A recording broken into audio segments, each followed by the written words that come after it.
আজকে কোনো রকম ভূমিকা সাইড টকিং ছাড়া ডাইরেক্ট এই বিষয়টার উপরেই আলোচনা শেষ করতে চাই।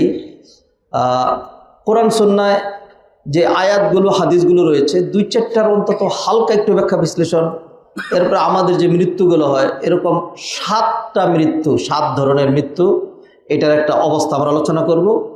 আর হলো আমার আপনার করণীয় কাজ মৃত্যুর জন্য প্রস্তুতি, মৃত্যু এবং মৃত্যু পরবর্তী জগতের জন্য প্রস্তুতি। এই হলো আজকে মোটামুটি সারসংক্ষেপ যেটি বলে দিলাম। এইবার আমি কোনোরকম কালক্ষেপণ ছাড়া ডাইরেক্ট আয়াতগুলো থেকে 2-4টা আয়াত, গত সপ্তাহে অল্প কয়েকটি আয়াত আলোচনা করেছিলাম, আজকে আরও কয়েকটি আয়াত আলোচনা করব, 2-4টি হাদিস, তারপরে ওই পয়েন্টগুলিতে চলে যাব ইনশাআল্লাহ। আল্লাহ সুবহানাহু ওয়া তাআলা বলছেন, ওয়াজাআত সাকরাতুল মাউতি বিল হাক্কি যালিকা মা কুনতা মিনহু তাহিদ।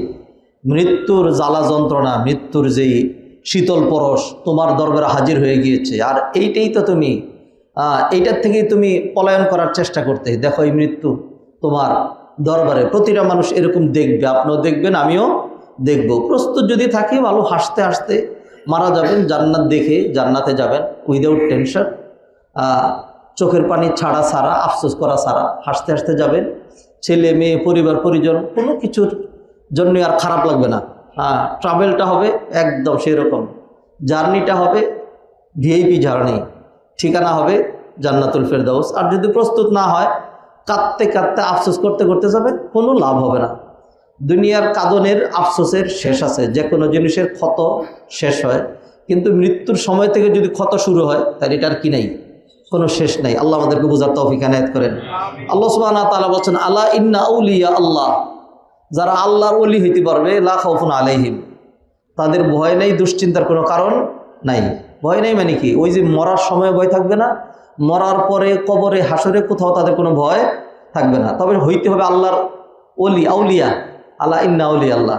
তা আউলিয়া তো আব্দুল কাদের জিলানী একজন, তার বাবা শাহজালাল আরেকজন, এরকম বাবারা যে একজন আছে এরা শুধু আল্লাহর ওলি। এটা হলো আমাদের সমাজে ধরে নিয়েছে। এবার আল্লাহ সুবহানাহু ওয়া তাআলা কি বলেন সেটা শোনেন, একদম কোরআনের আয়াত থেকে ডাইরেক্ট। জানি না আপনি কোরআনের আয়াতটাকে প্রাধান্য দিবেন নাকি আমাদের দেশে তথাকথিত আলেম ওলামা হুজুররা তাদেরকে প্রাধান্য দিবেন। আমাদের দেশে বহু মানুষই আছে এবং হুজুররাও বিশেষ করে এইটাই, যে কোরআন হাদিস দরকার নাই, বড় হুজুর কি বলছে সেটা। আমি সহজ ভাষায় বলি, হুজুরের খেতাপুরি। যদি কোরআন হাদিসের সাথে কন্ট্রাডিকশন হয় তাহলে আমি হুজুরের রাখেন হুজুর।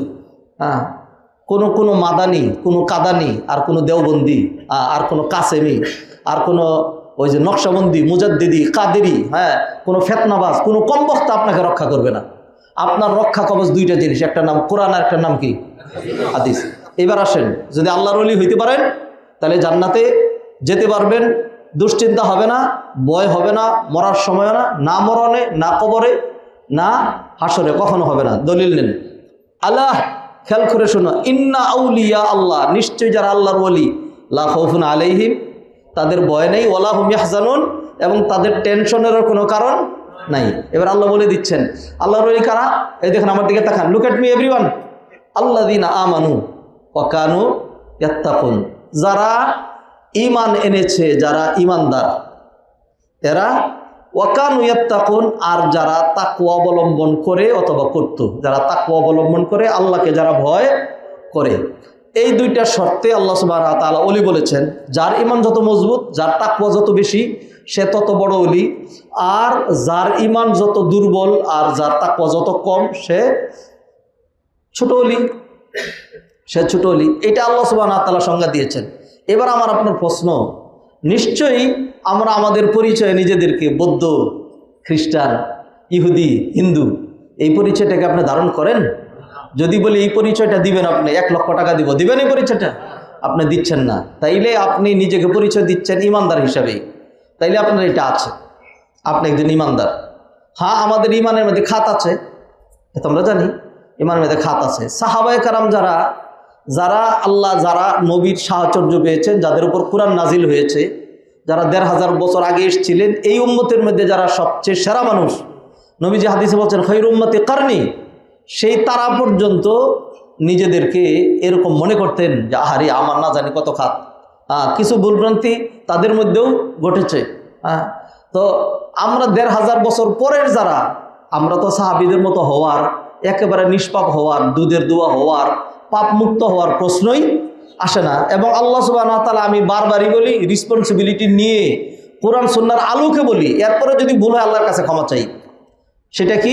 বিশ্বাস করেন, একেবারে এই মেম্বার থেকে রেসপন্সিবিলিটি, দায়িত্ব নিয়ে বলছি, আল্লাহ আমাদেরকে এই লক্ষ্যে সৃষ্টি করেন নাই যে আমরা ফেরেশতাদের মতো একদম নিষ্পাপ থাকবো আর কন্টিনিউ ২৪ ঘন্টা শুধু ইবাদত করব। পেট পিট বুক পিট, ফ্যামিলি, পরিবার পরিজন, আত্মীয় স্বজন, কামাই রোজগার, কায় কারবার, কোনো কিচ্ছু করবো না, খালি ইবাদত করবো, খালি মসজিদে বসে থাকবো। আল্লাহর কসম, আল্লাহ এই জন্য আমাদেরকে সৃষ্টি করেন নাই। আল্লাহ আমাদেরকে সৃষ্টি করেছেন কেন? ইবাদতের কিছু রুটিন দিয়েছেন, আর বৈধ কাজ রেখেছেন আমাদের জন্য, কিছু গাইডলাইন দিয়েছেন। এই কাজগুলোই যদি আমার পেটের জন্য কাজ করলাম, ফ্যামিলির জন্য কাজ করলাম, যদি সেখানে আল্লাহর সন্তুষ্টি কামনা করি, নবীর সুন্নাহর অনুসরণ করি, তাইলে এইটাই এবাদতে রূপান্তরিত হয়ে যাবে। সুবহানাল্লাহ। হ্যাঁ, অতএব আল্লাযীনা আমানু ওয়া কানু ইয়াত্তাকুন, এটার মানে কেউ যদি এইটা করে যে আল্লাযীনা আমানু, মানে ঈমানটা একদম আবু বকরের মতোই হইতে হবে, তাইলে আপনি জেনে নেন নবীজির যত সাহাবী ছিলেন সমস্ত সাহাবী আবু বকরের মানের ছিলেন না। সত্য কথা, কোনোদিনই না। যত নবী ছিলেন সকল নবী রাসূল এক মানের ছিলেন না। I give you evidence. আল্লাহ বলছেন তিলকার রুসুলু ফাদ্দালনা বা'দাহুম আলা বা'দ, এই রসুলদের মধ্যে আমি কাউকে কারো উপর অধিক মর্যাদা দিয়েছি। মিনহুম মান কাল্লামাল্লাহ, এর মধ্যে এমন রসুল আছেন যার সাথে আল্লাহ সুবহানাহু ওয়া তাআলা অনেক কথা বলেছেন, তাকে কালিমুল্লাহ বানিয়েছেন, মুসা আলাইহিস সালাতু ওয়াস সালাম। আল্লাহ এখানে মুসার মর্যাদা বর্ণনা করলেন। ১,২৪,০০০ নবী রসুল, এর মধ্যে নেতা রসুল হলেন ৩১৩ জন। হ্যাঁ, আর এদের মধ্যে আরো নেতার নেতা হলেন ৫ জন। নেতার নেতা ৫ জন: নূহ আলাইহিস সালাম, ইব্রাহিম আলাইহিস সালাম, মুসা আলাইহিস সালাম, ঈসা আলাইহিস সালাম, নবী মুহাম্মদ রাসূলুল্লাহ সাল্লাল্লাহু আলাইহি সাল্লাম। আর এটা হলো এখানে হেড অফ দ্য ডিপার্টমেন্ট, নেতাদেরও নেতা, সবার নেতা, সাইয়্যিদুল মুরসালিন রহমাতুল লিল আলামিন নবী মুহাম্মদ রাসূলুল্লাহ সাল্লাল্লাহু আলাইহি সাল্লাম। তাহলে মানুষে পার্থক্য এরকম রয়েছে, নবীদের মাঝখানেও ক্লাসিফিকেশন রয়েছে। অতএব কোনো ব্যক্তি, কোনো হুজুর যদি তার সঙ্গে এসে চাপাবাজি করে এই কোরআনের সংজ্ঞার বাইরে যদি বলতে চান, তিনি এটি প্রমাণ করতে চান না শুধুমাত্র শাহজালাল আল্লাহর ওলি আর আব্দুল কাদের জিলানী আল্লাহর ওলি, বিদায় তো ওলি তো বিশাল মান মর্যাদার হয়, মরে যাওয়ার পরে তার কবরে গিয়ে পূজা দিয়ে শিরিক করব, জাহান্নামের দিকে ছুটবো। আমি তার ব্যাখ্যাকে ঘৃণা করে প্রত্যাখ্যান করছি এবং কোরআন সুন্নাহকে বক্ষে ধারণ করছি। ওই ব্যক্তি পূজার জন্য আল্লাহ আমাদেরকে পাঠান নাই। ব্যক্তি পূজা বাদ দেন, হুজুর পূজা বাদ দেন, শায়েখ পূজা বাদ দেন, কোরআন সুন্নাহকে আঁকড়ে ধরেন। নবীজি এটা বলেন নাই যে আমি চলে যাচ্ছি, তোমরা খালি আবু বকরের মানবা, আমি চলে যাচ্ছি খালি উমরের মানবা। এটা নবীজি বলছিলেন? বলেন নাই। নবীজি সাল্লাল্লাহু আলাইহি ওয়াসাল্লাম তারাকতু ফীকুম আমরাইনি লান তাদিল্লু মা তামাসসাকতুম বিহিমা। আসুন আবারও ফিরে আসছি। আল্লাহ সুবহানাহু ওয়া তাআলা বললেন, আলা ইন্না আউলিয়া আল্লাহি লা খাউফুন আলাইহিম ওয়া লা হুম ইয়াহজানুন আল্লাযীনা আমানু ওয়া কানু ইয়াত্তাকুন লাহুমুল বুশরা ফিল হায়াতিদ দুনিয়া ওয়া ফিল আখিরাহ লা তাবদীলা লিকালিমাতিল্লাহ যালিকা হুয়াল ফাওজুল আযীম। যারা আল্লাহর ওলি তাদের ভয় নাই, দুশ্চিন্তার কোনো কারণ নাই। আল্লাহর ওলি হইতে হলে মাত্র 2টা কাজ লাগবে। 2টা কাজ অনেক বড়। একটা কাজের নাম হলো ঈমান। ঈমানের রুকন হলো 6টা। ঈমানের রুকন আমানতু বিল্লাহি ওয়া মালাইকাতি, আল্লাহর প্রতি ঈমান আনলাম। আমরা বিশ্বাস করি আল্লাহ 10 জন, আল্লাহ সুবহানাহু ওয়া তাআলা একজন। তাইলে তো ঠিকই আছে। তা আবু বকর ওদের তো এটাই বিশ্বাস করতেন, তাহলে তো আমাদের ঈমান এখানে ঠিক আছে। আখিরাত নাই, তাইলে আখিরাতের ঈমান ঠিক আছে।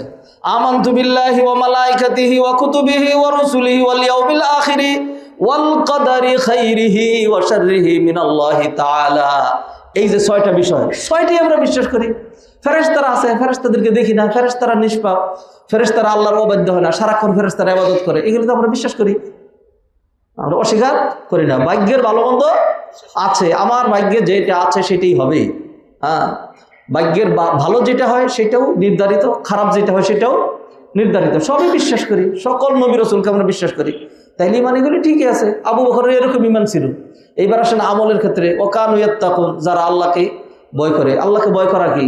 ইমতিসালুল আওয়ামির, আদিষ্ট বিষয়গুলো করা আর নিষিদ্ধ বিষয়গুলো ছাড়া। আবু বকর রাদিয়াল্লাহু তাআলা আনহু সাহাবায়ে কেরামের জমানায় জিনা ব্যভিচার হারাম ছিল। তা আলহামদুলিল্লাহ আমাদের সমাজে এই যুগে বহু মানুষ জিনা ব্যভিচারকে হালাল করে নিলেও, জিনা ব্যভিচার করলেও, হাজারো সুযোগ থাকলেও, 5 স্টার হোটেল থাকলেও, তারপরে বালি থাকলেও, তারপরে অমুক কি বলে যে অমুক দেশ অমুক সেইটা বহু জায়গা, হ্যাঁ, মানুষ ভ্রমণ করলো, বহু কিছু করলো, আমরা জানি, সেগুলি চিনি বুঝি, তারপরে আমরা হাজারো সময় সুযোগ, টাকা পয়সা, অপরচুনিটি থাকার পরেও আমরা সেই পথে যাই না। কেন যাই না? কারণ হলো সাহাবায়ে কেরাম জিনা যেরকম হারাম মনে করতেন, আমরাও হারাম মনে করি। সাহাবায়ে কেরাম নামাজ পড়তেন 5 ওয়াক্ত, আমরা নামাজ ফরজ মনে করি মাত্র 2 ওয়াক্ত, তাহলে আমরাও 5 ওয়াক্তই মনে করি। তাহলে এটার নাম তাকওয়া, এটার নাম তাকওয়া। হ্যাঁ, অবশ্যই সাহাবায়ে কেরাম যে 5 ওয়াক্ত সালাত আদায় করতেন, তারা 5 ওয়াক্ত পড়তেন। Quantity, their quantity and our quantity same quantity, but their quality and our quality, এইখানে পার্থক্য আছে, এখানে পার্থক্য আছে। তাদের ইমানের রুকন 6টা, আমাদের ইমানের রুকন 3টা, এরকম না, একই, কিন্তু তাদের ইমানের কোয়ালিটি এবং আমাদের ইমানের কোয়ালিটির মধ্যে পার্থক্য আছে। সেই জন্য দ্ব্যর্থহীন ভাষায় বলছি, তারা নিঃসন্দেহে বড় ওলি ছিলেন আর আমরা ছোট ওলি। কিন্তু যারা ওলি পূজারী, তারা সাহাবীদেরকে ওলি মনে করে না।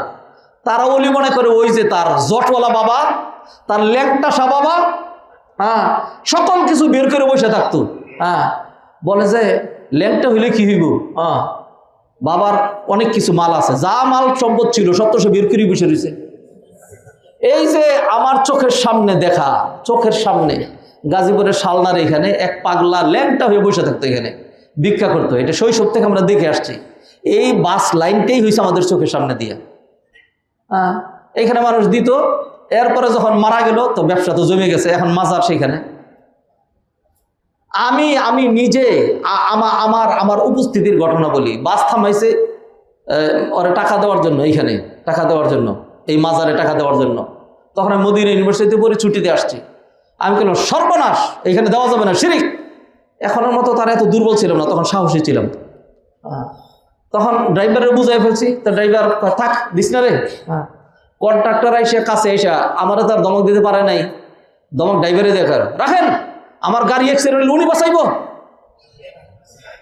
আমি সর্বনাশ, ইন্না লিল্লাহি ওয়া ইন্না ইলাইহি রাজিউন। অ্যাক্সিডেন্ট থেকে বাঁচানোর ক্ষমতা আল্লাহ আমাকে দেয় নাই। এরপর আর পারলাম না, দিয়ে গেল। কোন বিশ্বাসে দিচ্ছে? এই যে ল্যাংটা বাবা যে ছিল, সে বাঁচাবে। এই ল্যাংটাগুলারে, জটওয়ালাগুলোরে, নাপাকগুলোকে, বদমাইশগুলোকে, গাঁজাখোরদেরকে আমাদের সমাজের মানুষ অলি মনে করে এবং মনে করে এরা মরলে তাদের পাওয়ার বাইরে যায়। এবং ওইগুলোর সপক্ষে বহুত ওয়াজ করে, যেগুলি মাথার মধ্যে দেখবেন তাদেরও বিশাল বড় বাবরি রাখছে, সুন্না বাবরি, মনে হয় যেন কি, আর বিশাল এক পাগড়ি বাইদা মনে হয় যেন এই মুহূর্তে কোথার থেকে ছুটে আসছে আল্লাহ জানে। জান্নাত থেকে তো ছুটার সম্ভাবনা নাই। ইন্না লিল্লাহি ওয়া ইন্না ইলাইহি রাজিউন। হাদিরানে মাজলিস, আসুন এই আয়াতের ব্যাখ্যা লম্বা করে দিলে বাকি কথা শেষ করতে পারবো না, সংক্ষিপ্ত করে দিচ্ছি।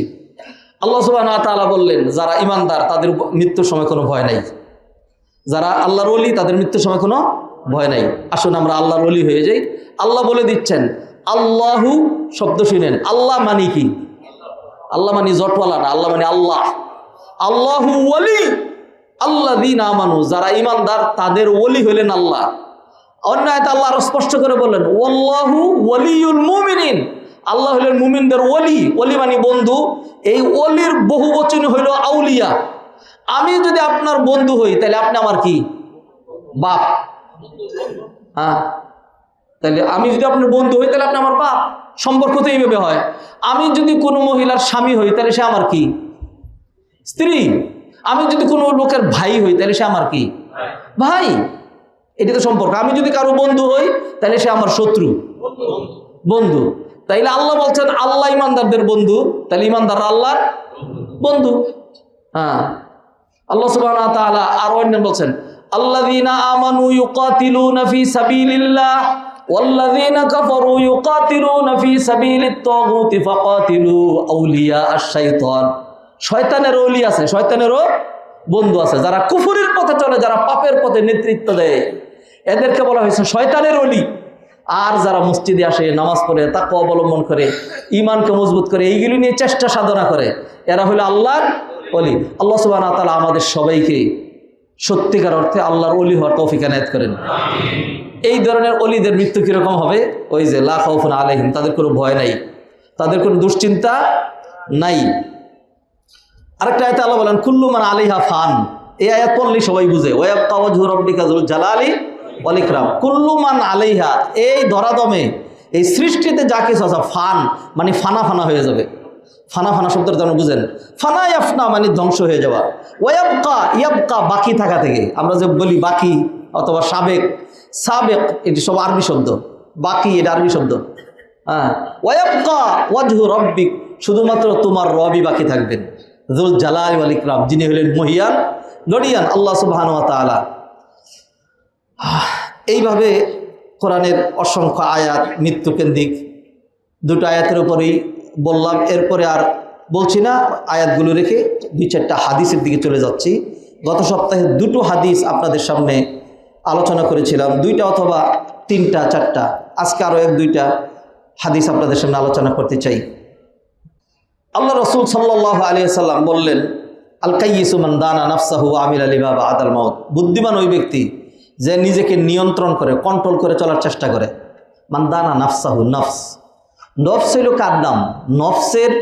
নফসের অরিজিনালিটি হলো খবিস। নফসের অরিজিনালিটি হলো খবিস। এই নফসকে ঘষা মাজা করে পরে কি করতে হয়? ব্যবহার উপযোগী বানাইতে হয়। যেমন ওই যে যেটা নিয়ে খুব টানাটানি খাড়াখাড়ি, আর যেই তেলের জন্য আমেরিকা মরিয়া হইয়া অন্য দেশ থেকে নিছি, খালি তাদেরই লাগবে, দুনিয়ার কেউ লাগবে না। ওই তেলের জন্য, ওই তেলের অরিজিনাল যেটা, এইটা হয় ব্যবহারের অনুপযোগী, আলকাতরার মতো আর অনেক কিছু মিলাইয়া পরে এইটাকে বিভিন্নভাবে প্রক্রিয়াজাত করে অকটেন, পেট্রোল, কেরোসিন, ডিজেল, আলকাতরা, এরকম বিভিন্ন প্রকারের তৈরি হয়। বোঝানোর জন্য বললাম, নফসের আসালা, এটা হলো খাবাসাত।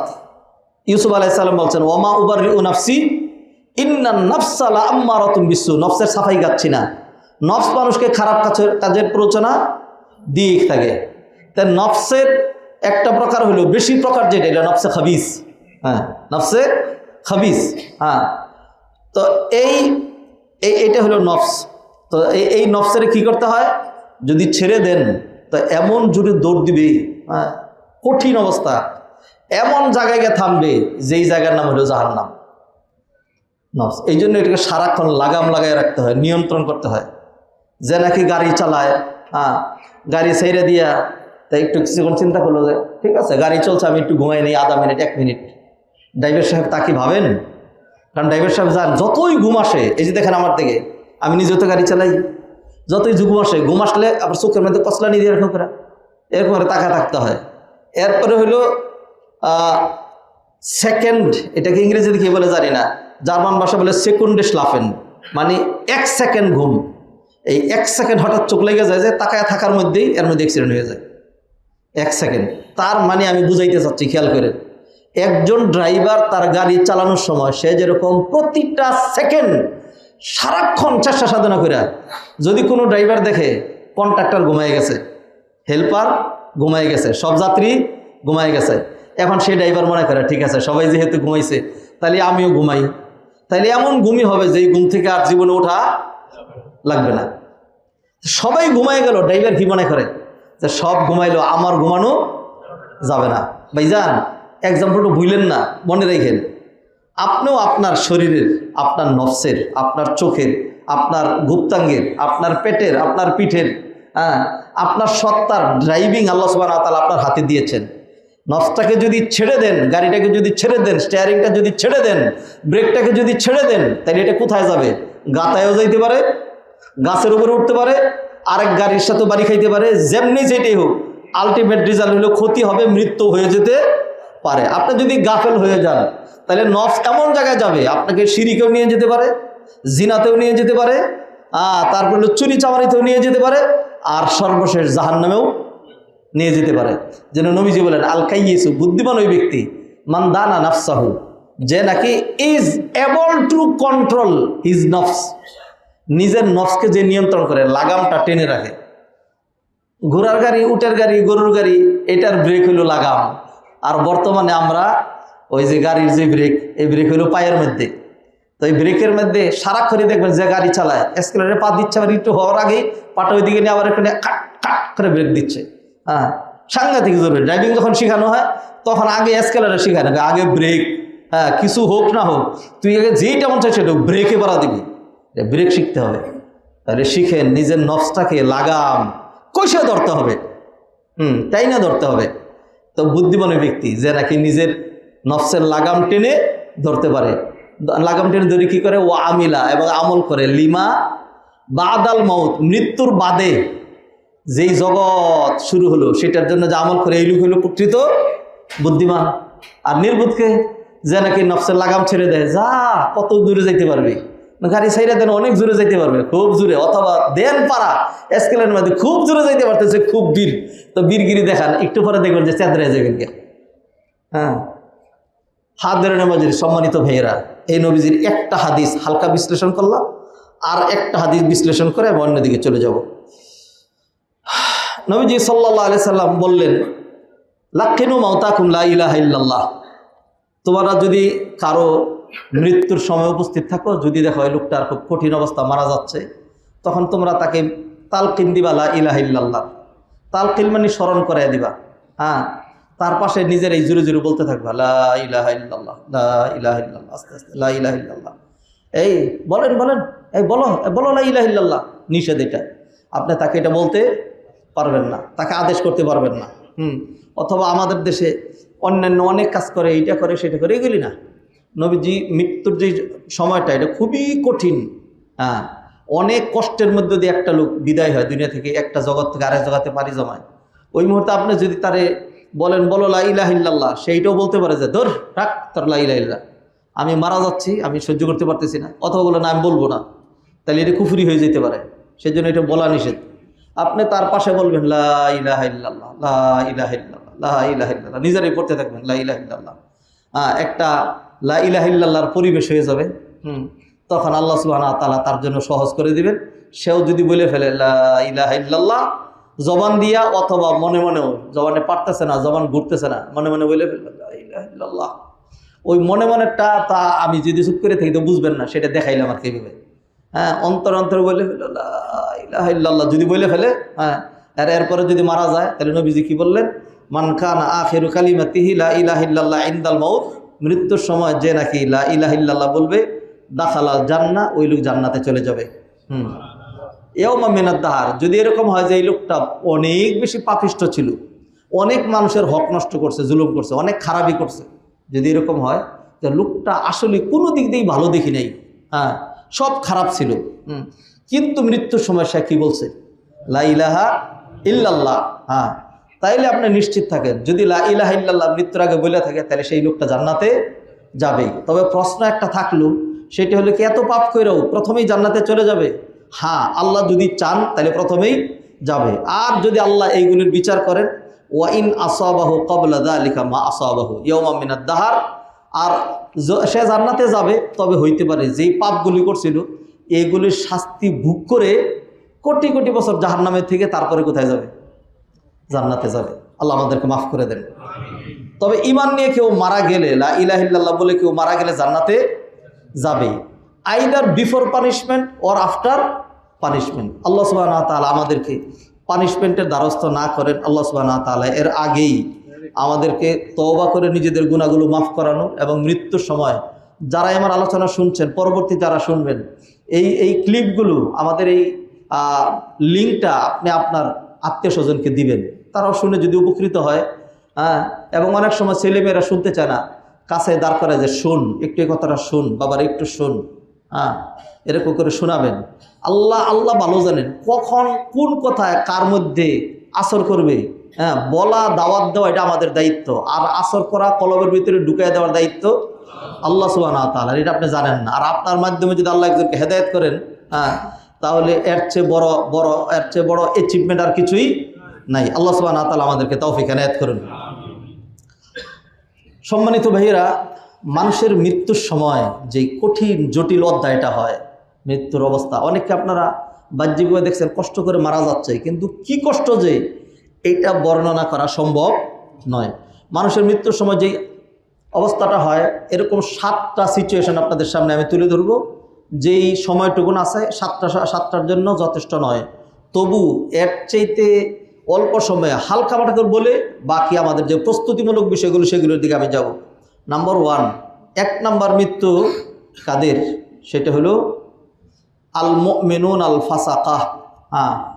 যারা পাপিষ্ট মুমিন, যারা পাপিষ্ট মুমিন, মুমিন কিন্তু অনেক পাপাচার, এই ধরনের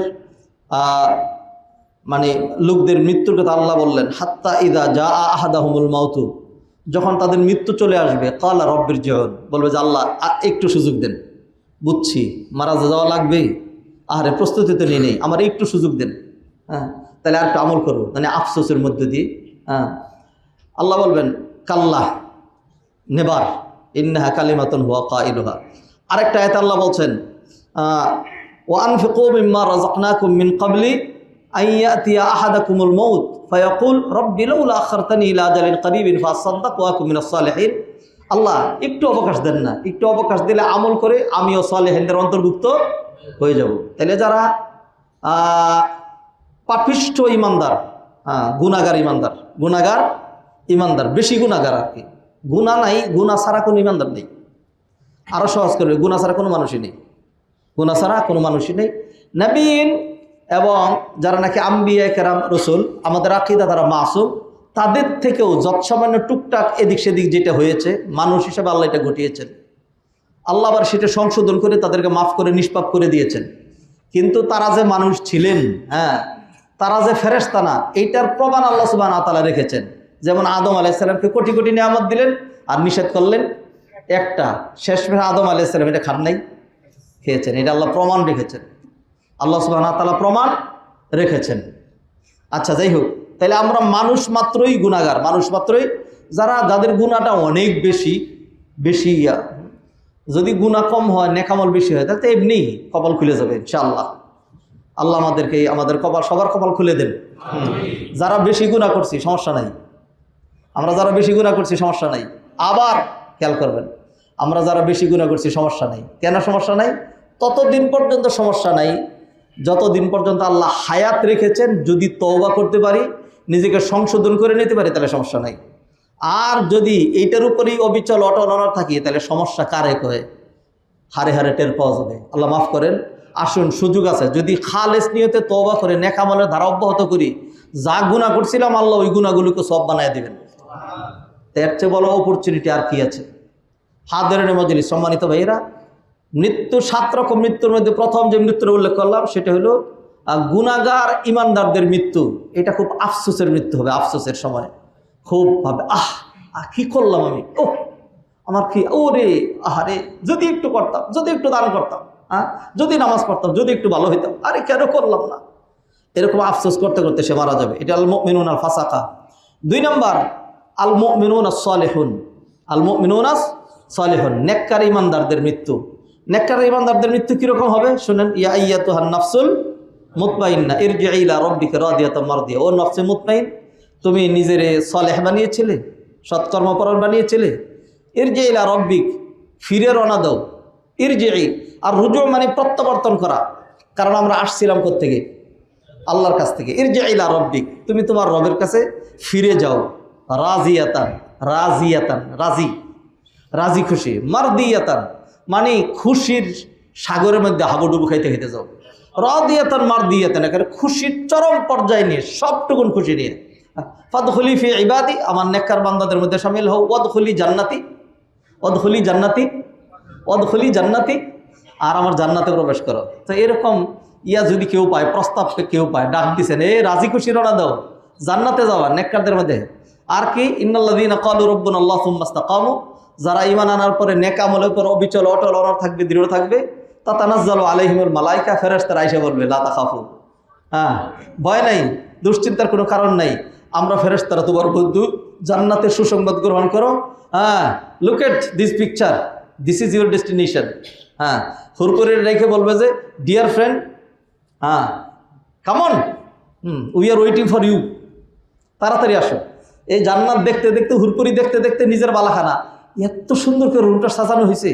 ওরে বাবা, ইন্টারিয়রটা করছে কেটারে। হ্যাঁ, দেখে হাসতে হাসতে খুশিতে খুশিতে চলে যাবে কোন দিক দিয়া, কে কাঁদে কে কি করে এদিকে তার খেয়াল থাকবে না। সুবহানাল্লাহ। আল্লাহ আমাদের সবার জন্য এরকম একটা নেক মৃত্যু কবুল করবে। এই হলো মুমিন। দুই প্রকার মুমিনের কথা বললাম। 3 নম্বর মুমিনদের যে অবস্থা, সেই মুমিনটা হলো শহীদ। সেই মুমিনটা হলো শহীদ। হ্যাঁ, নবীজি হাদিসের মধ্যে বলছেন শহীদের মৃত্যু কীরকম হবে। মৃত্যু তো একটা জ্বালা যন্ত্রণা আছেই। একটা পিঁপড়া কামড় মারলে যে পরিমাণ ব্যথা পাওয়া যায়, একটা শহীদকে যখন ব্রাশ ফায়ার করা হবে, তরবারি দিয়ে কাটা হবে, অথবা তাকে কষ্ট দিয়ে মারা হবে, সে মনে করবে যে একটা পিঁপড়া তারে কামড় দিছে। এরকম হবে। এলে 3। 4 নম্বর মৃত্যু হলো নবীদের। 4 নম্বর মৃত্যু হলো নবীদের। এইভাবে সাজাইছি: পাপিষ্ঠ ইমানদার, নেককার ইমানদার, শহীদ, তারপরে হলো নবীন। হ্যাঁ, নবীদের মৃত্যু কীরকম হবে? নবীদের মৃত্যু হবে একেবারে মানে রাজা বাদশাহ, তার থেকে অনুমতি নেই মৃত্যু। মালাকুল মউত এসে বলবে, হুজুর অনুমতি প্রার্থনা করি, যদি অনুমতি দেন তাহলে যান কবজ করবো, যদি অনুমতি না দেই তাহলে ফেরত যাব। আদম আলাইহিস সালামের কাছে প্রথম আসলেন ফেরেশতা, এসে বললেন, মালাকুল মউত অনেক ক্ষমতা ধরতো, মালাকুল মউত এসে বললেন, নবী আল্লাহ আদম, আল্লাহ পাঠিয়েছেন যান কবজ করার জন্য, অনুমতি দিলে যান কবজ করবো, অনুমতি না দিলে ফেরত যাব। অনুমতি দেওয়া গেল না। কেন অনুমতি দেওয়া গেল না? বলে দেন, আমি আল্লাহর কাছে গিয়ে বলি। সেটা কি? বললো যে আমাকে আল্লাহ জানিয়ে দিয়েছেন আমার হায়াত হবে 1000 বছর, এখন আমার হায়াত হয়েছে 960 বছর, আরও 40 বছর বাকি আছে। Come back after 40 years. হ্যাঁ, তো মালাকুল মউত চলে গেল। আল্লাহ সুবহানাহু ওয়া তাআলা ডাক দিলেন, আদম মনে পড়ে ওই যে অমুক দিন সমস্ত মানুষগুলো তোমার সামনে পেশ করছিলাম, তখন তুমি একটা চেহারা দেখে বলছিলে যে এটা কার চেহারা, এত আলোকিত এত উজ্জ্বল কেন? তখন বলছিলাম মানে তোমার ছেলে দাউদের চেহারা। তখন তুমি জিজ্ঞাসা করছিলে যে তার হায়াত কত, বলেছিলাম 60 বছর। তখন তুমি তোমার হায়াত থেকে 40 বছর মাইনাস করে দিয়েছিলে, মনে আছে? আদম বলেন, ও মনে পড়ছে এতক্ষণে। হ্যাঁ, 960 বছর আগের কথা তো মনে, আমাদের জীবনেও 2-4 বছর আগের কথা একজন মনে করে, এই কথা আপনি বলছিলেন। অনেক সময় মনে পড়ে, অনেক সময় মনে করি যে না আমার মনে নেই ভাই, সরি, ভুলে যাই। নবীজি হাদিসে বলে দিলেন, নাসিয়া আদম ফানাসিয়া যুররিয়াতুহু, আদম ভুলে গিয়েছিল সেই জন্য তার সন্তানরাও ভুলে যায়। তো এরপরে আদম আলাইহিস সালাম অনুমতি দিয়ে দিলেন, ঠিক আছে আমার মনে পড়ছে, এখন অসুবিধা নেই। আল্লাহ বললেন যে না আদম ঠিক আছে, তোমার এখন মৃত্যু দিলাম না, আরও 40 বছর তোমারও প্লাস করে দিলাম। দাউদের জন্য প্লাস করা আছে, 100 বছরে তার মৃত্যু হবে, আর তোমারও 40 বছর পরে মালাকুল মউত যাবে। 40 বছর পরে মালাকুল মউত আবার আইসা অনুমতি নিয়ে তারপর জান কবজ করছে। মুসা আলাইহিস সালামের কাছে আসছিলেন, আইসা বললেন যে জান কবজ করবো, যা বেটা, দিয়েছেন থাপ্পর একটা। হ্যাঁ, এটা হাদিসের মধ্যে আছে। হ্যাঁ, এরপরে আল্লাহ সুবহানাহু ওয়া তাআলা আবার জানাই দিয়েছেন যে কত দিন থাকতে চাও, যদি তুমি যা বলবা সেটা। এরপরে কি? এরপরে মৃত্যু, দরকার নেই, তাইলে এখন আল্লাহর কাছে যাবো। এরপরে অনুমতি দিয়েছেন, নবীজির কাছে আসছেন, আইসা অনুমতি চাইছেন। নবীজি সাল্লাল্লাহু আলাইহি সাল্লাম কী করবেন? দিন ইসলাম তো এখনও পুরোপুরি হয় নাই, বাংলাদেশও আসে নাই, মুসলমানদের জয় জয়কার অবস্থা এখনও পুরোপুরি হয় নাই। নবীজি অসুস্থ। মালাকুল মউত আইসা বললো, ইয়া রাসূলুল্লাহ অনুমতি দিলে আদমের সাথে যান কবজ করি। নবীজি একটা চিন্তা করে গেলেন, কি বলবেন এখন। ঠিক ওই মুহূর্তেই নবীজি সালাম শুনলেন একটা জিবরাইল আলাইহিস সালামের। জিবরাইল আলাইহিস সালামের দিকে তাকায় নবীজি কথা বললেন। এটা নবীজি জিবরাইলের সাথে কেমনে কথা বলছেন এবং জিবরাইল নবীজির সাথে কেমনে কথা বলছেন এটা অন্যরা টের পাবে না। জিবরাইল আলাইহিস সালাম বলেন, ইয়া রাসূলুল্লাহ জানি না আপনি কি বলবেন, আপনাকে আমি কি বলবো তাও জানা নাই, তবে আকাশকে এত সুন্দর করে আলোকসজ্জা করা হয়েছে, ইতিপূর্বে আমি কোনোদিন আকাশকে এইভাবে সাজাইতে দেখি নাই। আমার মনে হয়েছে বড় ভিআইপি কোনো ব্যক্তির আগমন ঘটবে। নবীজি সাল্লাল্লাহু আলাইহি সাল্লাম তখন বললেন, বালবির রফিকিল আলা। তখন নবীজির মাথাটা ছিল মা আয়েশার বুকের মাঝখানে। হ্যাঁ, তাহলে আমি আমার উপরের বন্ধুর কাছেই চলে যেতে চাই। এরপরে আল্লাহ সুবহানাহু ওয়া তাআলা নবী মালাকুল মউত খুব আদবের সাথে নবীজির জান কবজ করতে শুরু করলেন। এরপরে যখন জান কবজের মানে কিছু আলামত অথবা কিছু কষ্ট যখন শুরু হইল, নবীজি দেখলেন তন্ত্র মন্ত্র রগ রেশা অস্থি মজ্জা হাড্ডি গুড্ডি সব চূর্ণ বিচূর্ণ হয়ে কঠিন অবস্থা হয়ে যাচ্ছে। নবীজি সাল্লাল্লাহু আলাইহি সাল্লাম সইতে পারতেছিলেন না। তখন বারবার পাতিলের মধ্যে পানি ছিল, হাত সেখানে ঢুকাচ্ছিলেন, আর ভিজা হাতটা চেহারার মধ্যে মুছতেছিলেন আর বলতেছিলেন, ইন্না লিল মাউতি লাসাকারাত, নিশ্চয়ই মৃত্যু যন্ত্রণা ভয়ানক কঠিন। হাদরানে মজলিস, এই হলো ইমানদারদের মৃত্যুর কথা বললাম। এবার আসুন, এই হলো 4 প্রকার ইমানদারদের। 3 প্রকার খারাপ মানুষের মৃত্যুর কথা। 1 নম্বর হলো যারা নাকি তগুত, যারা হলো তগুত। তগুত মানে যারা কুফুরির নেতৃত্ব দেয়, যেমন নমরুদ, যেমন ফেরাউন, হ্যাঁ, যেমন আবু জাহাল, এই ধরনের, যেমন উকবা ইবনে আবি মুআইত, এই ধরনের যারা আছে, এদের মৃত্যু হয় খুব লাঞ্ছনাদায়ক। আযাবের মৃত্যু, গজবের মৃত্যু। হ্যাঁ, সাধারণ মৃত্যুর কষ্ট এক জিনিস, আর আযাব গজব দিয়ে মৃত্যু আরেক জিনিস। নমরুদের আল্লাহ সুবহানাহু ওয়া তাআলা মৃত্যু দিলেন, মশা একটা নাক দিয়ে ঢুকাই দিলেন, মস্তকের মধ্যে ঢুকে সেখানে কামড়ায়, নরম গোশতের মধ্যে হুল ঢুকায়। তো মশা নাক দিয়ে একটু ভিতরে ঢুকলে তার বেঁচে থাকার কথা না। আল্লাহ সুবহানাহু ওয়া তাআলা দেখাইলেন, বেশি অহংকার দেখাইছ, তোর মৃত্যু হাতি দিয়ে দিব না, তোর মৃত্যু সাপ দিয়ে দিব না, তোর মৃত্যু দিব মশা দিয়া, বেশি লাঞ্ছিত করে। এরপরে মাথার ভিতরে কামড়াইতো। এখন মুফাসসিরিনে কেরাম, উলামা কেরাম উল্লেখ করেছেন যে তার এখানে খুব অসহনীয় যন্ত্রণা হইতো, সেই জন্য তার লোক এসে বলতো যে আমার এখানে আস্তে আস্তে বাইরেও, তো জুতা দিয়ে বাইরেলে বেশি ভালো লাগতো। তো এরকম বেরিয়ে বেরিয়ে একটা পর্যায়ে আল্লাহ সুবহানাহু ওয়া তাআলা তার লাঞ্ছনাদায়ক মৃত্যু দিলেন। ফেরাউন বাহিনীর মৃত্যু কিভাবে হয়েছে? একেবারে ডাইকে নিয়ে আয় সাগরের ভিতরে ঢুকায় মৃত্যু দেওয়া হয়েছে। উকবা ইবনে আবি মুআইত, নবীজি যখন সেজদায় গিয়েছেন তখন নবীজির মাথার উপরে নারী বুড়ি রেখে দিয়েছিল। হ্যাঁ, এরপরে মানে হাসতেছিল, মাথা তুলতে পারতেছিলেন না। মুসলমানরা দুর্বল ছিলেন, সংবাদ আশেপাশে ছড়িয়ে গেল, সব কাফেররা চতুর্দিকে দাঁড়ানো। ফাতেমা রাদিয়াল্লাহু তাআলা তখন ছোট্ট খুকি ছিলেন, পাশেই তো বাড়ি, দৌড়াই আইসা এরপরে এই ছোট্ট মেয়েটা নিজের বাবার মাথার উপর থেকে নারী বুড়ি টেনে সরাইলেন। হ্যাঁ, নবীজি সাল্লাল্লাহু আলাইহি সাল্লাম এই প্রথম এবার মাথা তুলে দাঁড়াইলেন, দাঁড়ায় বললেন, আল্লাহ তুমি আবু জাহাল, হ্যাঁ, উতবা, শাইবা, উকবা ইবনে আবি মুআইত 7 জনের নাম নিলেন, আল্লাহ তুমি তাদেরকে পাকড়াও করো। আল্লাহ সুবহানাহু ওয়া তাআলা কবুল করলেন। আল্লাহ কবুল করলেন। আপনার কাছে দোয়া করো, আল্লাহ কবুল করবেন, কিন্তু সাথে সাথেই রেজাল্ট দিবেন কিনা সেটা কার ইচ্ছা। আল্লাহ তখনই একটা পাথর ফালাইয়া দিলে উকবা ইবনে আবি মুআইত এখানে শেষ হয়ে যেত। সবাই দেখতো, ওই নবীর সাথে বেয়াদবি করছিলি, দেখ আল্লাহ এটা করেন নাই। আল্লাহ একটু সুযোগ দিয়েছেন, এরপর বদরের প্রান্তরে নিয়ে এই সবকটের লাঞ্ছিত মৃত্যু দিয়েছেন। তবে উকবা ইবনে আবি মুআইত যে ছিল, উকবা ইবনে আবি মুআইত যে নবীজির মাথার উপরে নারী বুড়ি দিয়েছিল, তার মৃত্যুটা হয়েছিল সবচেয়ে জঘন্য। কীরকম হয়েছিল? সেটা হলো যুদ্ধের ময়দানে, অন্যদের তো লাশ টাস মাথা এগুলি খুঁজে পাওয়া গেছে, উকবা ইবনে আবি মুআইতের আর কোনোভাবেই চেনা যাচ্ছিল না। উট ঘোড়ার পায়ের সাথে, খুরের সাথে ইয়া হয়ে ক্ষত বিক্ষত হয়ে তার শরীরের টুকরা টুকরাগুলো সারা যুদ্ধের ময়দান ভরে গেছিল। সাহাবায়ে কেরাম সেইখান থেকে তুলে এনে এরপরে ওই কালিবে বদরের মধ্যে নিক্ষেপ করেছেন। এইরকম যারা বেশি খারাপ, যারা নবীর সাথে বেয়াদবি করে, অন্যরকম কুফুরির নেতৃত্ব দেয়, খারাপের মধ্যে যেগুলো, এদের আল্লাহ সুবহানাহু ওয়া তাআলা এইভাবে বেশি জঘন্য মৃত্যু দেন, বেশি জঘন্য।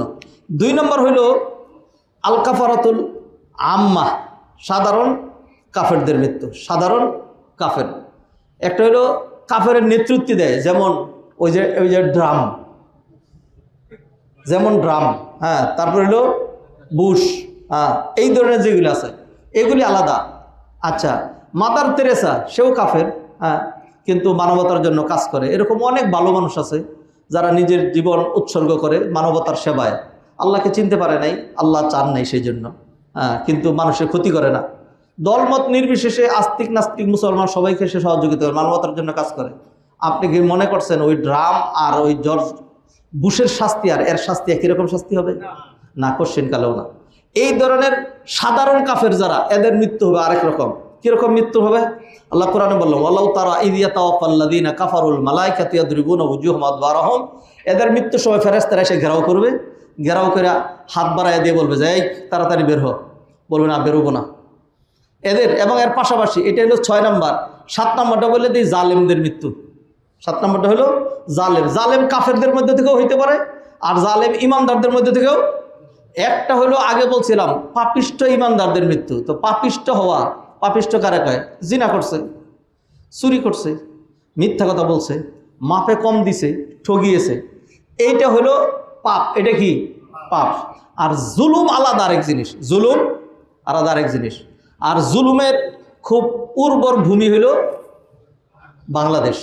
হ্যাঁ, আইন যতই সংস্কার করা হোক, জুলুম যেটা দিয়ে করা যাবে ওই আইন কিন্তু সংস্কার করা হচ্ছে না, করবে না। হ্যাঁ, মানুষ শিক্ষা নেয় না। হ্যাঁ, যে আল্লাহ সুবহানাহু ওয়া তাআলা কীভাবে যারা জালেম অসভ্য ছিল ওদেরকে কীভাবে শিক্ষা দিচ্ছেন সেখান থেকে শিক্ষা নিবে না, শিক্ষা না নিয়ে ওই ধারাই চলে। দোয়া করে আল্লাহ হেদায়েত করুক, আর হেদায়েতের উপযুক্ত যদি না হয় আল্লাহ জুতা মারুক। জালেমদের মৃত্যু হবে খুব জঘন্য, জালেমদের মৃত্যু হবে খুবই জঘন্য। মৃত্যু নিয়ে আলোচনা করছি, ওইখানে আপনি হয়তো আমার সাথে বেটাগিরি দেখাইতে পারবেন, ওইখানে পারবেন না। জালেমদের মৃত্যুর সময় এবং কাফেরদের মৃত্যুর সময় ফেরেশতারা এসে বলবে এই বেরো। হ্যাঁ, এরপরে যখন বের হইতে চাবে না তখন বললো জানতাম তুই বের হইতে চাবি না। সেই জন্য we have also taken full preparation with us with strong three piece. বলি ফেরেশতারা দুই ভাগে ভাগ হয়ে, একদল পায়ের দিক থেকে আরেকদল মাথার দিক থেকে পিটাইতে পিটাইতে জানটা যখন আর কোথাও থাকতে পারবে না, একটা রগরে আঙ্গুলে মাথা থেকে শুরু করে পিটায় যখন হলকমের কাছে নিয়ে আসবে। এবার হেড অফ দ্য ডিপার্টমেন্ট ছোটো ছোটো কাজ হেড অফ দ্য ডিপার্টমেন্ট করে না, head of the department signature করে, ফাইল তৈরি করে সেক্রেটারিরা।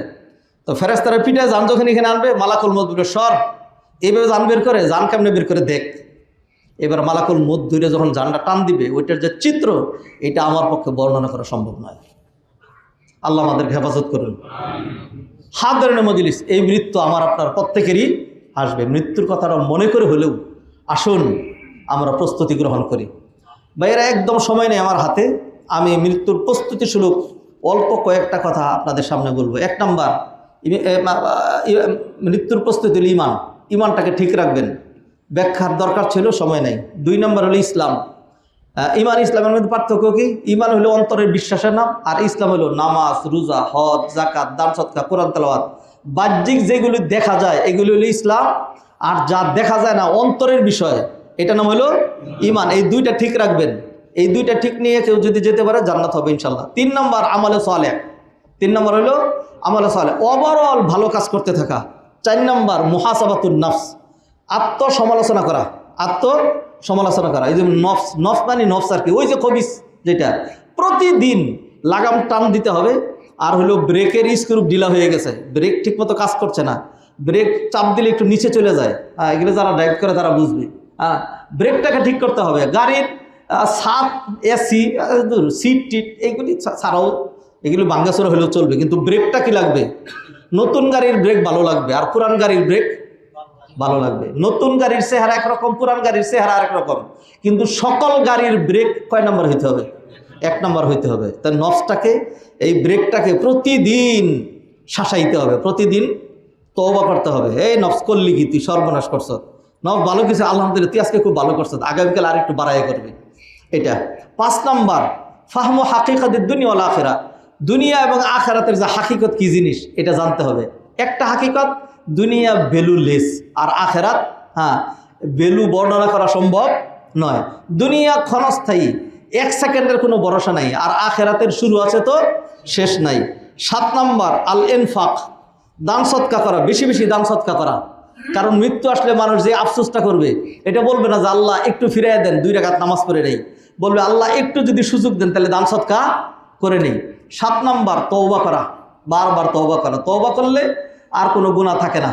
আচ্ছা, 8 নম্বর কাসরাতু যিকরিল মাউত। পয়েন্টগুলো বুঝতেছেন, কত তাড়াতাড়ি হাঁটতেছি, এক একটার ব্যাখ্যা দরকার ছিল, সময়ের কারণে পারলাম না। কাসরাতু যিকরিল মাউত, বেশি বেশি মৃত্যুর কথা স্মরণ করা, আলোচনা করা। মৃত্যুকে পিছনে না রাখা, মৃত্যুকে সবসময় সামনে রাখা। বারবার আলোচনা করতে করতেই দেখবেন একবার কলবে বসে যাবে। বকতে বকতে মানুষ বক্তা হয়ে যায়, আর নাচতে নাচতে মানুষ ড্যান্সার হয়ে যায়। তো এরকম করে মৃত্যুর কথা বলতে বলতে দেখবেন মাশাআল্লাহ মৃত্যুর জন্য আপনার প্রস্তুতি চলে আসছে। আল্লাহ আমাদেরকে তৌফিক এনায়েত করেন। 9 নম্বর জিয়ারাতুল কুবুর, কবর জিয়ারত করা। গেলে বুঝবেন কবর জিয়ারত করা কীরকম। এই চর্ম চোখ দিয়া না, ওইখানে গিয়ে জিয়ারত করবেন, কবরের কাছে গিয়া চোখ বন্ধ করবেন, কবরে তাকায় না, চোখ বন্ধ করে। আমার বাবা আমার চেয়ে বেশি প্রতাপশালী ছিলেন, নেতা খেতারা অনেক শক্তিশালী ক্ষমতার ছিলেন, সব এখানে শুয়ে আছে, নড়াচড়া করতে পারে না। আমার মনে হয় এই অবস্থা কোনো দিনই হবে না।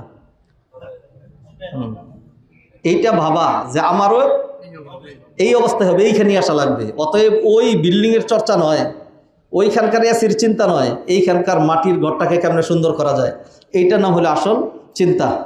আচ্ছা, 10 নম্বর আল ইস্তেকামাতু ওয়াদ দুআউ লিস-সাবাত। ইস্তেকামাত দৃঢ়তা, এবং দৃঢ়তার জন্য আল্লাহর কাছে দোয়া করা। 11 নম্বর এইটা নিয়ে 2 মিনিট কথা বলবো। তাহসিনুত তাআমুল মা'আন নাস, মানুষের সাথে ভালো ব্যবহার করা। মানুষের সাথে কি ভালো ব্যবহার করা। আনফর্চুনেটলি এমনি বাংলাদেশিদের ব্যবহার খারাপ। হ্যাঁ, আমি তো সৌদি আরবের, আমি তো আর বাংলাদেশি না। হ্যাঁ, বাংলাদেশিদের ব্যবহার এমনিই খারাপ ওভারঅল আমাদের। আর যারা যাই হোক, ওভারঅল ব্যবহার খারাপ। ব্যবহার ভালো না করে মরেন না কিন্তু, তাইলে আপনি মরছেন, এমনও মরছেন হেমনও মরছেন। ব্যবহার ভালো করা লাগবে। ব্যবহার কার সাথে ভালো করবেন? মানুষের সাথে ভালো ব্যবহার করেন। নিজের স্ত্রীর সাথে চারালের মতো আচরণ করেন, আপনি একটা অসভ্য। যে তার স্ত্রীর সাথে খারাপ আচরণ করে সে একটা অসভ্য, বর্বর। হ্যাঁ, তাকে সস্তা পাইছেন, নিয়ে আসছেন, বেচারি তার জীবন যৌবন সব আপনারে ধরে দিছে, বুক করে খেয়ে এখন তার সাথে আপনি খারাপ আচরণ করেন, আপনি জানোয়ার। কেন বলছে এই কথা? নবীজি বলেছেন, সেই জন্য বলছি। নবীজি বলছেন ইত্তাকুল্লাহা ফি নিসাইকুম, তোমরা তোমাদের রমণীদের ক্ষেত্রে আল্লাহকে কি করবা? ভয় করবা। ফাইন্নাকুম আখাযতুমুহুন্না বিআমানাতিল্লাহ। এমনও স্বামী আছে 6 মাস ধরে তার স্ত্রীর কাছে যায় না, খোঁজ খবর রাখে না, ভালো ব্যবহারও করে না, কথাও বলে না। আপনি তারে বিয়ে করছেন কেন? কি কারণে বিয়ে করলেন? পার পেয়ে যাবেন, এই বেচারির সাথে তো ক্ষমতা দেখাচ্ছেন। হ্যাঁ, আপনি মারা গিয়ে দেখেন, এই মহিলা যদি এটা সাক্ষী দেয় যে আমার স্বামী ভালো মানুষ না, আল্লাহ ওই সাক্ষীটাই নেবেন। আপনি শুধু নিছক নামাজ রোজা দিয়ে পার পাবেন না, মানুষের হক নষ্ট করে দিয়ে ধরা আপনাকে খেতেই হবে। আর যদি কোনো মহিলার উপর দুর্বল বেয়ে করেন, বেচারা তো কিছু করার নাই, কি করবে? এখন তার বাচ্চা কাচ্চা হয়ে গেছে, অনেকদিন আপনাকে জীবন যৌবন দিয়ে দিছে, এখন বেচারি খালি আপনি আর জীবনে শান্তি পাবেন? ইন্নালিল্লাহ। এই পাশাপাশি বোনদেরকেও বলছি, স্বামী আপনাকে নিয়ে এসেছিল, বাবা মা আত্মীয় স্বজন কাউকে 2 টাকা এমনি দেয় না, আপনার জন্য গোল্ড সহ যাবতীয় সব কিছু দিচ্ছে, সেই স্বামীর সাথে খারাপ আচরণ করেন, স্বামীকে কষ্ট দেন। স্বামী আপনার জান্নাত, এটা মনে রাখবেন। স্বামী আপনার জান্নাত। আর স্বামীর মনে রেখেন যে আমি খালি তার জান্নাত, তার স্ত্রী কিছুই না বুঝি। হ্যাঁ, স্ত্রীও আপনার জান্নাত, এটা মনে রাখতে হবে। স্ত্রী যদি ভালো সাক্ষী দেয় তাহলে আপনার জান্নাতে যাবেন। কথা লম্বা করার দরকার ছিল, লম্বা করলাম না। শুরু করবেন স্বামী স্ত্রীর মাঝখানে ভালো ব্যবহার থেকে। 2 নম্বর, আত্মীয় স্বজনের সাথে। ফুফুর সাথে কোনো যোগাযোগ নাই, খালার সাথে কোনো যোগাযোগ নাই, ভাইয়ের সাথে কথা নাই, আত্মীয় স্বজনের সাথে ভালো ব্যবহার নাই। সে অন্য মানুষের সাথে গিয়ে খুব জেন্টালম্যান সাজে। হ্যাঁ, আপনি অন্য মানুষের সাথে জেন্টালম্যান সাজে কী করবেন? আত্মীয়তার সম্পর্ক রক্ষা করেন না। যে আত্মীয়তার সম্পর্ক ছিন্নকারী, লা ইয়াদখুলুল জান্নাতা কাতিআ, নবীজি বললেন আত্মীয়তার সম্পর্ক যে ছিন্ন করে সে জান্নাতে যাবে না। এটা 3 নম্বর, মা আম্মাতিন নাস, সমস্ত মানুষের সাথে ভালো ব্যবহার করবেন।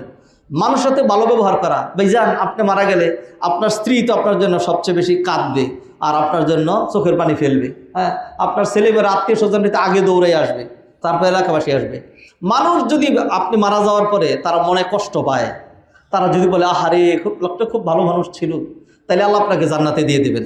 আর যদি তারা বলে যে বাচ্ছি আমার উপর জুলুম করছিলি না, এখন ধরা খাইছ না, আল্লাহ তোরা নিছে না, এরকম যদি হয় তাইলে আপনি জাহান্নামে যাইবেন। নবীজি সাল্লাল্লাহু আলাইহি সাল্লামের সামনে একটা জানাজা নিয়ে আসা হলো, লোকজন বলল খুব ভালো ছিল, নবীজি বললেন ওয়াজাবাত। আবার আরেকটা জানাজা আনা হলো, বললো লোকটা খুব খারাপ ছিল, নবীজি বললেন ওয়াজাবাত। সাহাবা কেরাম জিজ্ঞাসা করলেন ইয়া রাসূলুল্লাহ, ভালোর ক্ষেত্রে ওয়াজাবাত, খারাপের ক্ষেত্রে ওয়াজাবাত, মাজা ওয়াজাবাত, কি ওয়াজিব হইল? তখন নবীজি বললেন ওর জন্য জান্নাত ওয়াজিব হয়েছে আর এর জন্য জাহান্নাম ওয়াজিব হয়েছে। ও ভাইরা, মৃত্যুর প্রস্তুতি নিয়ে 11টা পয়েন্ট খুব তাড়াহুড়া করে বললাম। লাস্ট পয়েন্টে 1 মিনিট কথা বলেছি, এইটা কি বেশি হাইলাইট করুন। আল্লাহর হস্তে এবাদতে কমতি আছে, আল্লাহ সহজেই মাফ করে দিতে পারেন। হ্যাঁ, তওবা করলে তো আল্লাহ মাফ করবেনি, তওবা ছাড়াও আল্লাহ মাফ করার রাইট রাখেন। মানুষের হক নষ্ট করেছেন, আপনি আপনার স্ত্রীর হক নষ্ট করেছেন, আল্লাহ কোনোদিনই মাফ করবেন না। আপনি আপনার স্বামীর হক নষ্ট করেছেন, আল্লাহ কোনোদিনই মাফ করবেন না যতক্ষণ সে আপনাকে মাফ না করবে। তো সেই জন্য ওভারঅল আমরা কিছু মনে করেন না, আমরা ব্যবহারের দিক থেকে খুব পিছনে। এর মধ্যে আবার এমনি আমরা ওভারঅল ব্যবহার খারাপ আমাদের। এর মধ্যে কিছু মানুষ আছে ওদের ব্যবহার হলো সারাল মার্কা। তো যাই হোক, যেইটাই হন নিজের বউয়ের কাছে সারাল হইেন না, যেইটাই হন নিজের স্বামীর কাছে খারাপ হইেন না। স্বামী স্ত্রী একান্ত মধুর সম্পর্ক শান্তির জন্য আল্লাহ সুবহানাহু ওয়া তাআলা কথাগুলো বুঝার তৌফিক এনায়েত করেন। আকুল কওলি হাযা ওয়া আস্তাগফিরুল্লাহ লি ওয়া লাকুম ওয়া লিসাইরিল মুসলিমিন ফাস্তাগফিরুহু ইন্নাহু হুয়াল গফুরুর রহিম।